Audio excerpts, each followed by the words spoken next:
மெய்ப்பனின் குரல் வழங்கும் திருமறை தீபங்கள்.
என்னடைக்கலம்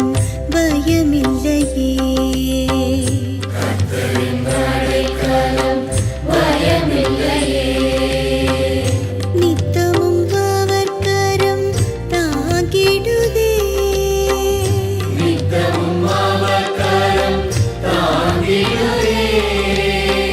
கண்மணி போல் என்னை காக்கின்றார்,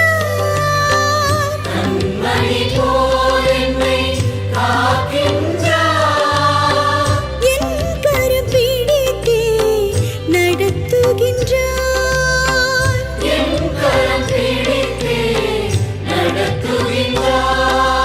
வழியும் சத்தியமும் ஜீவனும் இயேசு ஆனந்தம் ஆனந்தமே,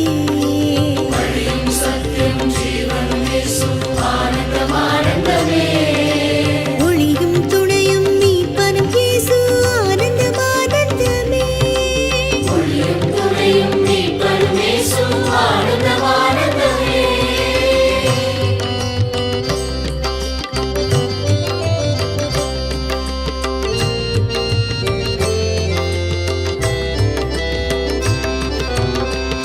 தாயும் என் தந்தையும் நீரே ஐயா,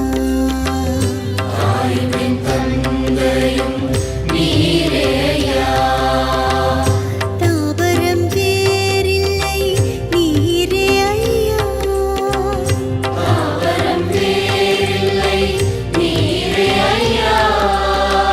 நீரே என் தஞ்சம் நம்பிக்கையே, நீரே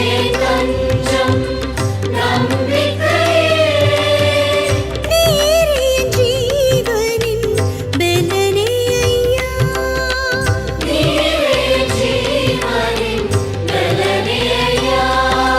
வழியும் சத்தியமும் ஜீவனும் இயேசு ஆனந்தம் ஆனந்தமே,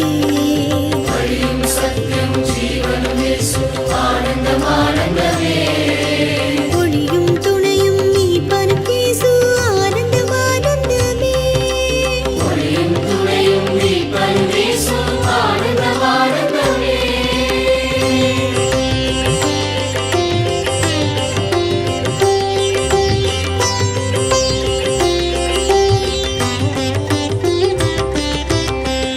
கர்த்தர் என் மேய்ப்பர் குறைவில்லையே,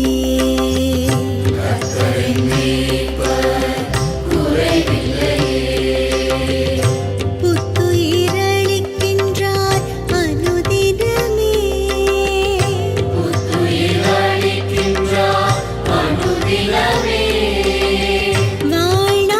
வாழ்நாளெல்லாம் அருள்நலமே,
Love is the only force capable of transforming an enemy into friend.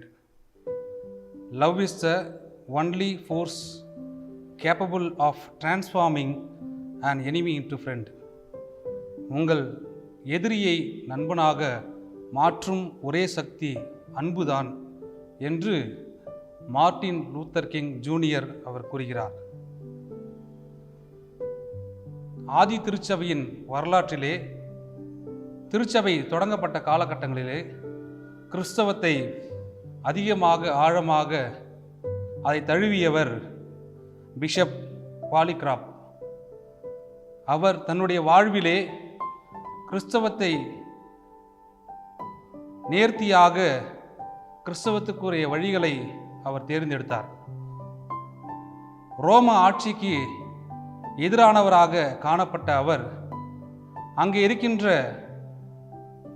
ஆளுகை செய்பவர்களால் அவர் சிறைப்பிடிக்கப்படுவதற்கு ஏற்பாடு செய்யப்பட்டது.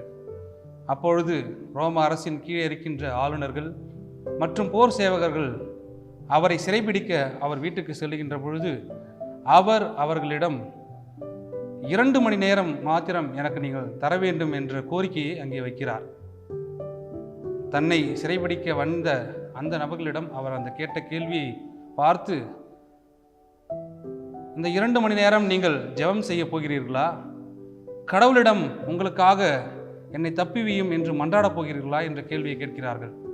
ஆனால் அந்த 2 மணி நேரமும் அவர் தன்னை சிறைப்பிடிக்க வந்த, தன்னை கொல்வதற்காக வந்திருக்கின்ற அவர்களுக்கு விருந்தோம்பலை செய்கின்றார். அவர்களுக்கான உணவுகளை தயாரித்து அவர்களுக்கு கொடுக்கின்ற அந்த நிகழ்வு வரலாற்று பதிவிலே நாம் பார்க்கின்றோம். அப்படியாக அந்த பேராயர் பாலிகிராப் செய்த அந்த நிகழ்வு தன்னுடைய எதிரிகளை நேசிக்கின்ற ஒரு நிகழ்வாக ஆதி திருச்சபையின் வரலாற்றிலே நாம் பார்க்கின்றோம். இயேசு கிறிஸ்துவும் இதற்கு முன்மாதிரியாக சிலுவையிலே அறையப்பட்ட போது, பிதாவே இவர்களை மன்னியும் என்கின்ற திருமொழியை நமக்கு தந்திருக்கின்றார். எல்லாவற்றுக்கும் அடிப்படையாக எதிரிகளை நேசிப்பதற்கு ஆண்டவர் நம்மை அழைத்திருக்கிறார். தூய மத்தேயுவினுடைய நற்செய்தி நூல் அதிகாரம் 5 திருவசனங்கள் 43 தொடங்கி 48 முடிய, உனக்கு அடுத்திருப்பவரிடம் அன்பு கூர்வாயாக, பகைவரிடமும் வெறுப்பு கொள்வாயாக என கூறியிருப்பதை கேட்டிருக்கிறீர்கள். ஆனால் நான் உங்களுக்கு சொல்லுகிறேன், உங்கள் பகைவரிடமும் அன்பு கூறுங்கள், உங்களை துன்புறுத்துவோருக்காக இறைவனிடம் வேண்டுங்கள். இப்படி செய்வதால் நீங்கள் உங்கள் விண்ணக தந்தையின் மக்கள் ஆவீர்கள். ஏனெனில் அவர் நல்லோர் மேலும் தீயோர் மேலும் தம் கதிரவனை உதித்த செய்கிறார். நேர்மையுள்ளோர் மேலும் நேர்மையற்றோர் மேலும் மழை பெய்ய செய்கிறார். உங்களிடத்தில் அன்பு செலுத்துவோரிடமே நீங்கள் அன்பு செலுத்துவீர்களானால் உங்களுக்கு என்ன கைமாறு கிடைக்கும்? வரி தண்டுவோரும் இவ்வாறு செய்வதில்லையா? நீங்கள் உங்கள் சகோதர சகோதரர்களுக்கு மட்டும் வாழ்த்து கூறுவீர்களானால் நீங்கள் மற்றவருக்கும் மேலாக செய்து விடுவதென்ன? பிற இனத்தவரும் இவ்வாறு செய்வதில்லையா? ஆதலால் உங்கள் விண்ணக தந்தை நிறைவுள்ளவராய் இருப்பது போல நீங்களும் நிறைவுள்ளவர்களாய் இருங்கள் என்றார் என்பதே. கிறிஸ்துவுக்குள் அன்பானவர்களே, உங்கள் அனைவருக்கும் இயேசு கிறிஸ்துவின் தூய திருப்பெயர்களே ஸ்தோத்திரங்களை நான் தெரிவித்துக் கொள்கிறேன். உங்கள் பகையினரை நேசியுங்கள், லவ் யுவர் எனிமீஸ் என்கின்ற அந்த கோட்பாட்டோடு இயேசு கிறிஸ்து மத்தேயு 5ஆம் அதிகாரத்திலே கூறப்படுகின்ற அந்த கூற்றை நாம் பார்க்கின்ற பொழுது, உங்கள் எதிரியை நேசியுங்கள் என்ற அந்த அடிப்படையை நாம் எப்படி புரிந்து கொள்ள முடியும், அதை எவ்வாறு நம்முடைய வாழ்க்கையிலே நாம் ஏற்றுக்கொள்ள முடியும் என்பதை இந்த இடத்திலே நாம் தியானிக்க இருக்கின்றோம். மத்தேயு 4ஆம் அதிகாரத்திலே இயேசு கிறிஸ்துவானவர் பிசாசினால் சோதிக்கப்பட்டு வனாந்தரத்திலிருந்து யோவான் ஸ்நானகன் சிறையில் இருக்கிறார், அடைக்கப்பட்டிருக்கின்றார் என்பதை கேள்விப்பட்டு மீண்டுமாக அவர் கீழே இறங்கி வருவதை நாம் அங்கே பார்க்கின்றோம்.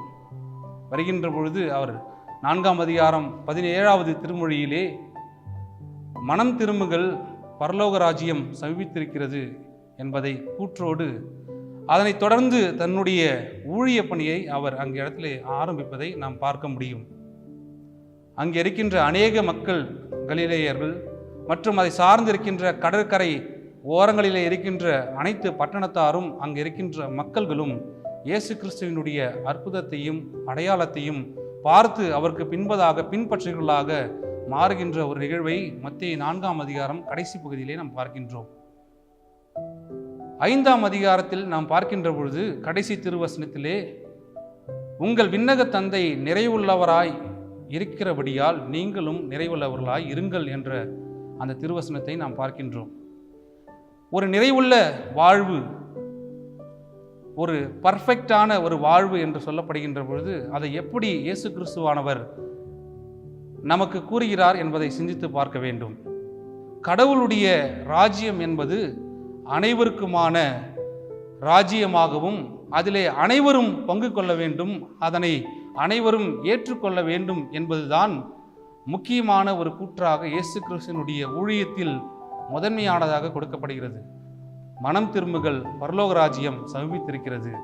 எனவே அந்த ராஜ்யத்திற்கு நீங்கள் உட்பட வேண்டும் என்றால், அந்த ராஜ்யத்திற்கு நீங்கள் உங்களை தகுதிப்படுத்திக் கொள்ள வேண்டும் என்றால், நீங்கள் இயேசு கிறிஸ்து கூறுகின்ற இந்த அடிப்படை தத்துவங்களை நீங்கள் முதலாவது புரிந்து கொள்ள அழைக்கப்பட்டிருக்கிறீர்கள். அப்படியாக நாம் இங்கே பார்க்கின்ற பொழுது, அவர்களுக்காக நீங்கள், உங்கள் எதிரிகளுக்காக நீங்கள் ஜெபம் பண்ணுங்கள், ஆசீர்வதிங்கள் என்ற கூற்றுகளை எல்லாம், வசனங்களை எல்லாம் நாங்கள் படிக்கின்றோம். நடைமுறை வாழ்க்கையிலே இப்படிப்பட்ட காரியங்கள் எல்லாம் சாத்தியமா என்பதை நாம் யோசித்து பார்க்கின்ற பொழுது, அது சாத்தியமற்றதாக இருக்குமா, அதை சாத்தியம் செய்ய முடியுமா என்பதையெல்லாம் நாம் யோசித்து பார்க்க வேண்டும். 2 சாமுவேல் 8ஆம் அதிகாரம் 15வது திருவசனத்தை நாம் பார்க்கின்ற பொழுது, தாவீது அரசன் இஸ்ரவேல் மீதெங்கும் ஆட்சி புரிந்து அங்கே இருக்கின்ற மக்களுக்கு நீதியையும் நியாயத்தையும் வழங்குகின்றவராக காணப்படுவதை நாம் அந்த வசனத்திலேயே பார்க்கின்றோம். 2 சாமுவேல் 8ஆம் அதிகாரம் 15வது திருவசனத்திலே, தாவீது அனைத்து இஸ்ரேல் மீதும் ஆட்சி புரிந்து நீதியும் நேர்மையும் விளங்க செய்தார். அங்கே காணப்படுகின்ற இஸ்ரவேல் இடையே காணப்பட்ட அந்த 12 கோத்திரங்களும் பல்வேறு காரணங்களினாலே, ஆட்சியாளர்களினாலே பிளவுண்டு கிடந்திருப்பதை நாம் பார்க்க முடியும். தாவீது அரசர் ஆட்சியை எடுப்பதற்கு முன்பதாக இந்த 12 கோத்திரங்களில் இருப்பவரையும் ஒன்றிணைத்து அவர்களை ஒன்று சேர்த்து அவர் அந்த ஆட்சியை இஸ்ரவேலுக்கு நிறுவுவதை நாம் இந்த அதிகாரத்திலே படிக்க முடியும். அதே கோத்திரத்தில் 12 கோத்திரங்கள் இருக்கின்ற ஒரு கோத்திரத்தில் சவுலும் அவருடைய மகன் யோனத்தானும் இருப்பதை நாம் பார்க்கின்றோம். சவுல் ஒருவேளை தாவீதை எதிர்ப்பவராக, விரும்பாதவராக திருமறையிலே நாம் பார்க்கின்றோம்.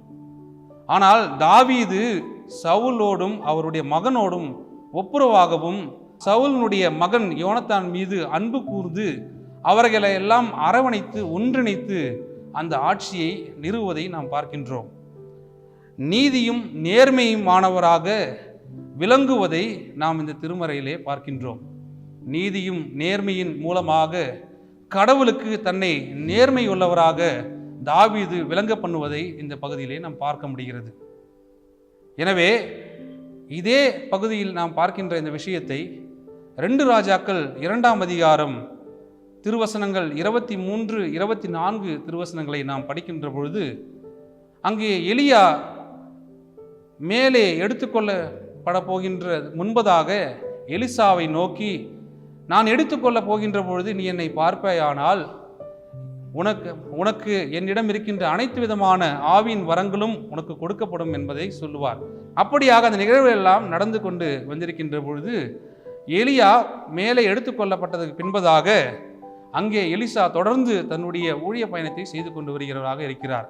2 ராஜாக்கள் 2ஆம் அதிகாரம் 23, 24 திருவசனங்களை பார்க்கின்ற பொழுது, எலிசா அங்கே பட்டணத்திற்குள்ளாக வருகின்ற பொழுது அங்கே இருக்கின்ற பட்டணத்தினுடைய பிள்ளைகள் எலிசாவை நோக்கி வழுக்கத்தலை என்று கேலி செய்வதை அந்த பகுதியிலே நாம் பார்க்கின்றோம். கேலி செய்தவுடன் கடவுளுடைய மனிதனாக கடவுளுடைய வரங்களை பெற்ற எலிசா கோபமடைந்து அங்கே இருக்கின்ற அந்த பிள்ளைகளை சபிக்கின்ற ஒரு நிகழ்வை நாம் பார்க்கின்றோம். சபிக்கின்ற பொழுது 2 பெண் கரடிகள் வந்து அங்கே இருக்கின்ற 42 பிள்ளைகளை பீறி போட்டன என்பதை அந்த திருவசனத்திலே நாம் படிக்கின்றோம். எலிசா கடவுளுடைய மகனாகவும் கடவுளுடைய கட்டளைகளையும் கடவுளுடைய வரங்களையும் பெற்றுக்கொள்ளவனாக இருந்த போதிலும் அங்கே அவர் தனக்கு கோபம் ஏற்படுகின்ற அந்த இடத்திலே கர்த்தரை நாமத்தினாலே அந்த பிள்ளைகளை சபிப்பதினால் கடவுள் முன்னிலையில் நிறைவற்றவராக காணப்படுவதை நாம் திருமறையிலே பார்க்கின்றோம். 12 கோத்திரங்களையும் ஒன்றிணைத்து ஆட்சி செய்த நீதியையும் நியாயத்தையும் சமத்துவத்தையும் விளங்க செய்த தாவீது அரசன் கடவுளுக்கு முன்பாக நிறைவுள்ள மனிதனாக காணப்படுவதை நாம் பார்க்க முடிகிறது. 125வது திருப்பாடலிலே அங்கே கொடுக்கப்பட்டிருக்கின்ற அந்த 2வது திருவசனத்தை நாம் பார்க்கின்ற பொழுது, எருசலேமை சுற்றிலும் மலைகள் இருப்பது போல ஆண்டவர் இப்போதும் எப்போதும் தம் மக்களை சுற்றிலும் இருப்பார் என்பதை நாம் படிக்கின்றோம். Lord surrounds his people. கடவுள் எப்பொழுதும் தம்முடைய மக்களை சுற்றிலும் இருக்கிறார் என்பதை சங்கீதக்காரன் இங்கே சொல்லுவதை பார்க்கின்றோம். திருப்பாடல்கள் 121, 22, 23, 4, 5, 6 இந்த 6 திருப்பாடல்களும் பயண பாடல்களாக நமக்கு கொடுக்கப்பட்டிருக்கிறது. இந்த சங்கீதங்களை எல்லாம் நாம் வாசிக்கின்ற பொழுது திருமறையிலே அடங்கியிருக்கின்ற அந்த மறைபொருளை நாம் அறிந்து கொள்வதற்கு ஆழமாக கொடுக்கப்பட்டிருக்கின்ற பயண பாடல்களாக இந்த சங்கீதங்கள் நமக்கு கொடுக்கப்பட்டிருக்கிறது. எருசலேமுக்கு செல்லுகின்ற யாத்திரிகர்கள், புனித பயணிகள் எல்லாம் சீயோன் மலைக்கு ஏறுகின்ற பொழுது சீயோன் மலையை சுற்றி இருக்கின்ற அனைத்து மலைகளும் எப்படி அழகாக காட்சியளிக்கின்றதோ அப்படியாக தம்மை தேடுகின்ற மக்களுக்கு, தம்மை நாடி வருகின்ற மக்களுக்கு கடவுள் எப்பொழுதும் சூழ்ந்திருப்பவராக, எல்லோருக்கும் சூழ்ந்திருப்பவராக கடவுள் காணப்படுவதை இந்த சங்கீதக்காரன் அழகாக சொல்வதை நாம் பார்க்க முடியும். எருசலேமை சுற்றிலும் மலைகள் இருப்பது போல ஆண்டவர் இப்பொழுதும் எப்பொழுதும் தம் மக்களை சுற்றிலும் இருப்பார் என்பதை நாம் இங்கே படிக்க கேட்கின்றோம். நம்முடைய முன்னோர்கள் நம்முடைய திருச்சபைகளிலே ஆதி காலங்களிலே திருச்சபையிலே மணிக்குண்டுகள் வைக்கப்பட்டதற்கான காரணம் என்னவென்றால், அங்கே இருக்கின்ற நம்முடைய திருச்சபையின் மக்கள் எல்லாம் ஆலயத்திற்கு செல்லுகின்ற பொழுது சங்கீதத்தையும் பாடல்களையும் பாடிக்கொண்டு ஆலயத்துக்கு செல்வது வழக்கமாக இருக்கின்றது. எப்படி இந்த எருசலேமிலே யாத்திரிகர்கள் எல்லாம் இந்த சங்கீதங்களை 121 26 இந்த சங்கீதங்கள் எல்லாம் பாடிக்கொண்டு அவர்கள் அந்த சீயோன் மலை மீது ஏறுகின்றார்களோ, அதுபோல ஆலயத்துக்கு செல்லுகின்ற நம்முடைய திருச்சபையின் மக்களும் அக்காலங்களிலே பாடிக்கொண்டு செல்வதை, சங்கீதங்களை பாடிக்கொண்டு செல்வதை வழக்கமாக கொண்டிருந்தார்கள். மணிக்குண்டுகளிலே முதலாவது மணி அடித்தவுடனே அவர்கள் அங்கே இருந்து வீட்டிலிருந்து திருச்சபைக்கு ஆலயத்திற்கு அவர்கள் கிளம்பி விடுவார்கள். 2வது மணி அடிக்கின்ற பொழுது ஆலயத்துக்குள்ளாக அவர்கள் அமர்ந்திருப்பார்கள். 3வது மணி அடிக்கின்ற பொழுது ஆலய ஆராதனை தொடங்குவது என்பதை அந்த காலகட்டங்களிலே நாம் பார்க்கின்றோம். அப்படியாக நாம் அனைவருமே கடவுளுடைய பயணிகளாக, கடவுளோடு சேர்ந்து பயணிக்கின்ற பயணிகளாக இருக்கின்றோம் என்பதை இந்த திருப்பாடல் நமக்கு விளக்குகின்றது. எனவே கடவுளோடு சேர்ந்து பயணிக்கின்ற பொழுது, அந்த பயணிகளாக இருக்கின்ற பொழுது கடவுள் எப்பொழுதும் நம்மை சூழ்ந்தவராக இருக்கின்றார் என்பதை புரிந்து கொள்கிறோம். நாம் கடவுளை தேடுகின்ற பொழுது, அவர் கிறிஸ்தவத்தை பின்பற்றுகின்ற பொழுது நாம் கடவுளுக்கு முன்பாக நிறைவுள்ளவர்களாக காணப்படுவதை பார்க்க முடியும்.